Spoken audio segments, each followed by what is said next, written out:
Okay na ba ito lahat, kuya? Aba, ewan ko. Ikaw ang may hawak ng listahan eh. Eh, baka kasi may nakalimutan tayo sa lista eh. Meron na dito ng mga pangsahog na pinabibili ni Mama para sa Noche Buena natin. Ay, yung unique toothpaste ha? Nagpapabili si Mama ng malaki. Ay, oo nga At pala. sure, fresh bread na tayo. Ay, sige kuya, kumuha ka na. Pupunta na ako sa counter. Ihabol mo na lang yan. Okay, sige. Bilisan mo, kuya.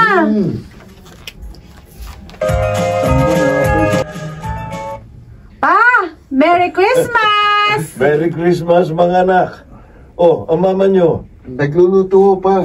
Naku, sayang.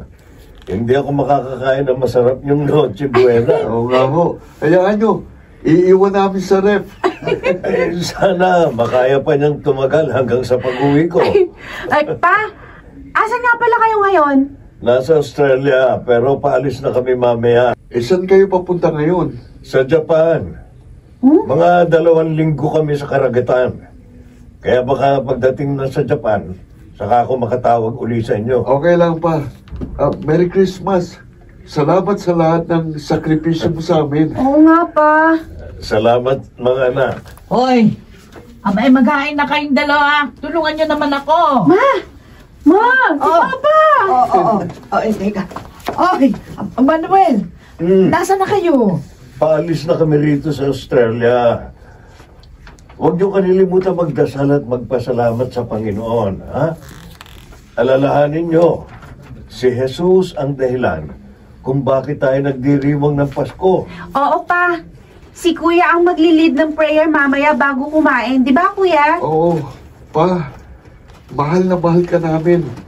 Merry Christmas.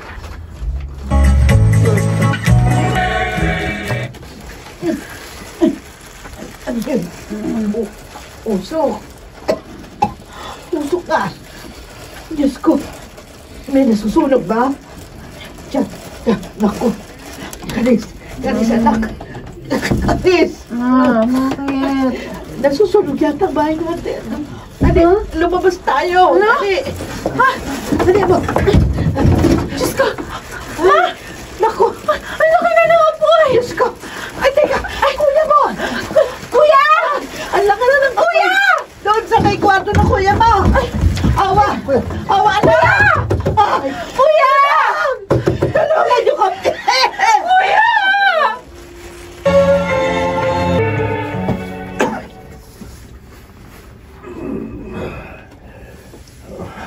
Umaga na naman. Salamat po sa panibagong araw, Panginoon. Hindi ka pa rin talaga nagbabago, Manuel. Bakit? Eh, mula noon napaka-madasalin mo.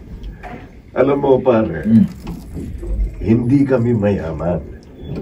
Yung tatay ko, maagang namatay. Itinaguyod kaming 5 magkakapatid ng nanay ko ng mag-isa. Sabi niya sa amin, wala man siyang may pamamana sa aming kayamanan. Alam niyang higit na mahalaga ang may pamamana niya sa amin. Ang pananampalataya sa Diyos. Mabuti ka pa. Alam mo, yung nanay ko nung nabubuhay pa parang bang isang piloto. Bakit? Mahilig magpalipad. Ng mga pinggan, ganon. Pati mura. Pero alam mo, napakapalad ng mga anak mo sa'yo. Wala akong ibang may babahagi sa kanila, pare. Ang pera, ang material na bagay, nawawala, nauubos. Pero ang pananampalataya natin sa Panginoon, ito ang magtatawid sa atin sa lahat ng pagsubok na pagdaraanan natin sa buhay, gaano man kahirap.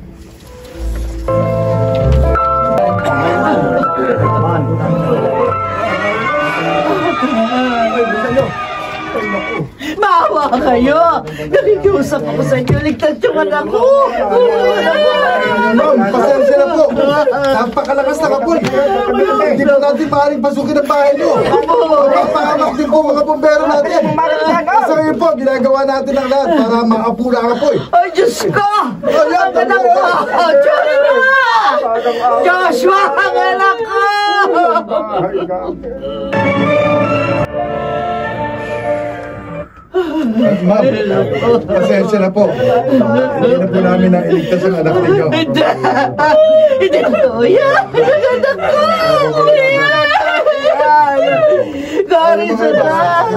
Wala na ang kuya mo! Hindi ko maaari! Diyos ko! Ang anak ko! Bakit mo kinuha ang anak ko? Bakit? Ay, Joshua! Ma! Mama!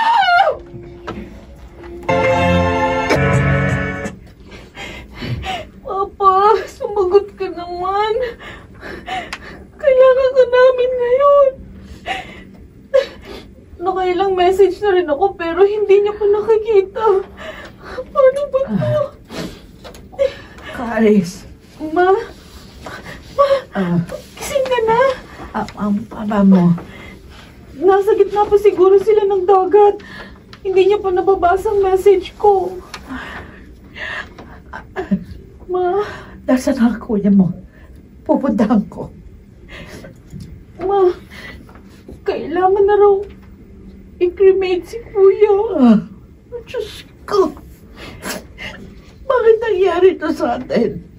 Sana ako na lang. Hindi na lang ang kuya mo.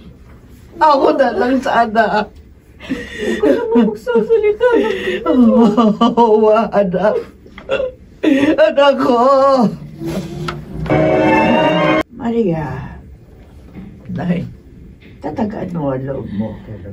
Sinusubukan ko naman. Ganito palang pakiramdam nang mawala ng anak ko. Walang kapantay ang sakit. Buhay ang Diyos. Nakikita niya lahat ng luha mo. Kung buhay ang Diyos, bakit hindi niya nagawang iligtas ang anak ko?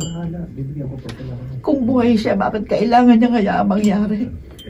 Ang ganitong klase ng trahedya sa pamilya namin. Ay, hindi kita kayang sagutin.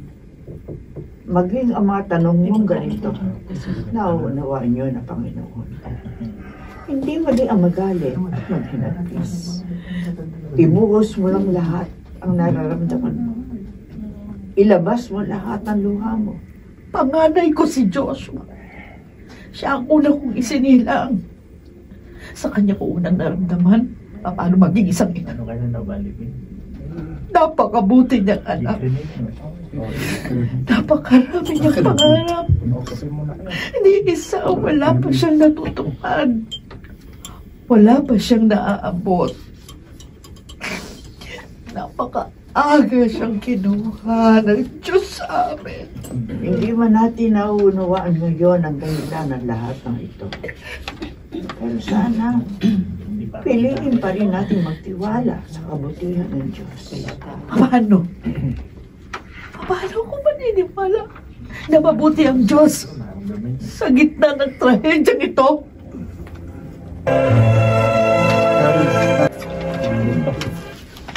Salamat po, Lola. Kahit mahina na kayo, pinilit niyo pa rin mapuntahan kami. Doon na muna kayo tumira sa bahay. Wala na kayong uuwi ang bahay ngayon. Lahat na abo. Sabi ni Mama, mangungupahan daw po muna kami. Ayaw niya namang maabala kayo, lalo na po't maliit lang din po ang tirahan niyo. Isa pa, kasama niyo rin dun si Tito. Eh siya, kaya bahala. Eh, ang papa mo, hindi niya pa rin to alam? Huli naming tawag sa kanya. Paalis sila. Baka raw 2 linggo silang nasa karagatan. Baka sa susunod na linggo niya pa makita yung mga messages ko. Hindi ko nga alam kung ano magiging reaksyon ni Papa. Matatag si Manuel. Kumpiyansa akong kaya niya itong lagpasan.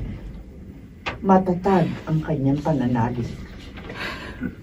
Lola, paano na kami ngayon? Apo, sa mundong ito, tandaan mo, hindi mawawala ang mga pagsubok. Maliliit, malalaki. Pero lahat ng yan ay hindi para sirain tayo, kundi upang patatagin tayo. Alam mo ba kung bakit Caris ang pangalan mo? Bakit po? Ako ang nagbigay ng pangalan mo. Ang ibig sabihin ng Caris, grasya. Araw-araw nabubuhay lamang tayo dahil sa grasya ng Panginoon sa atin. At sa tuwing nanghihina tayo, ang sabi niya, sapat ang kanyang grasya para sa atin. Hindi man natin kaya, pero kaya ng Panginoon. Itatawid niya tayo rito sa pagsubok na ito. Hindi na tayo pababayaan.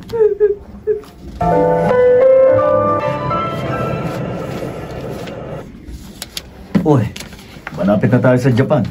Oh, may signal na. Hindi. Oh, pare, bakit? Pare, basahin mo nga itong mensahe ng anak ko. Ha? Baka namamalikmata lang ako. Pare, ano to? Anong nangyari? Nasunog daw ang bahay niyo at hindi nakaligtas ang panganay mo?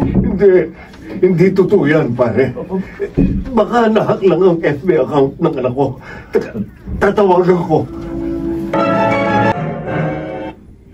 Hello? Anak, asan ang kuya mo? Gusto ko siyang makausap. Wala na si Kuya. Caris, huwag ka naman magbiro ng ganyan, anak. Wala na si Kuya pa.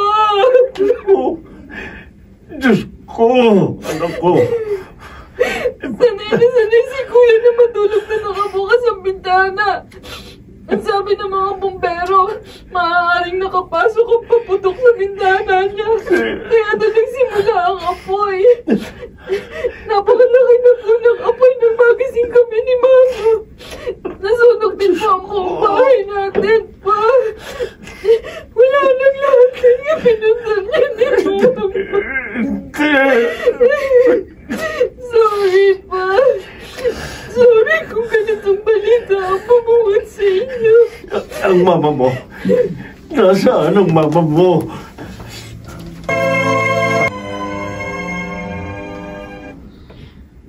Ma, kumain ka naman kahit konti.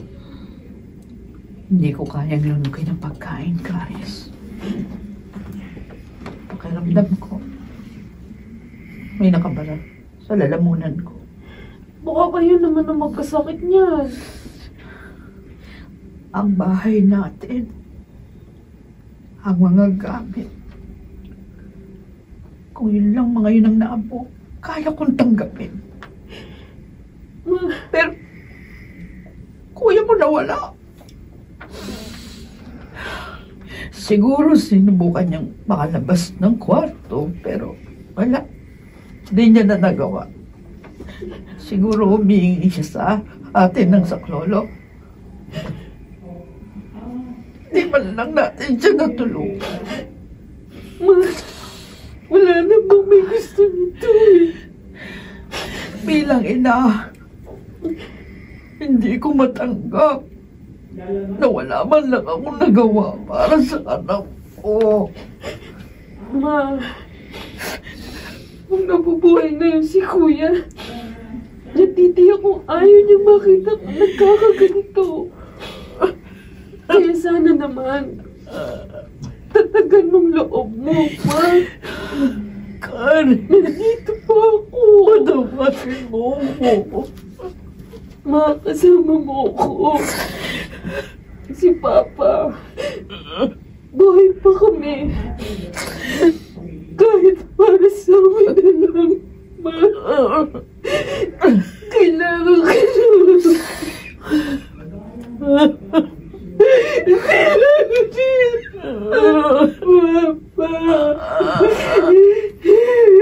Tingin mo lang po.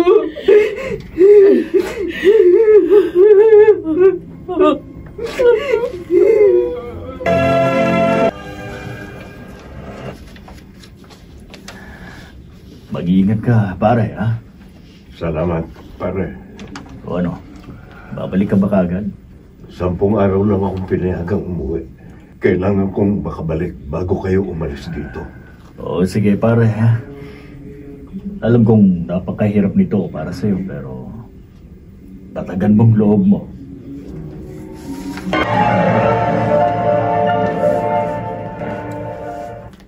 Ayan, Ma. Napakintab ko na ng Starbucks ng sahigo. Sunod kong lilinisin yung lababo.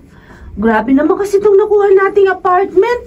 Napakaburara naman ng dating tumira dito. Ay, sino kaya to?